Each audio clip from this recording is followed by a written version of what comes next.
It's Agent P! Oh no! You guys remember I made Puddles the Platypus? And ever since I made this, my son has been begging me, Mom, please make me an Agent P. So, of course I had to do. So I loaded my file into Tinkercad and I found a hat with a brim and all. And I made him into Perry the Platypus. So I cut out the shape of the hat on the head so it's easy to glue it on. And I loaded the hats into my bamboo slicer and printed those.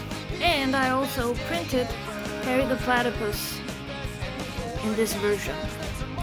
And now my son has a miniature Agent P 60% and a big one at 100%. And I'm also thinking maybe I should make him a 250% version if I can get it to fit on my Bamboo X1 carbon. What do you guys think? Should I print a giant Agent P?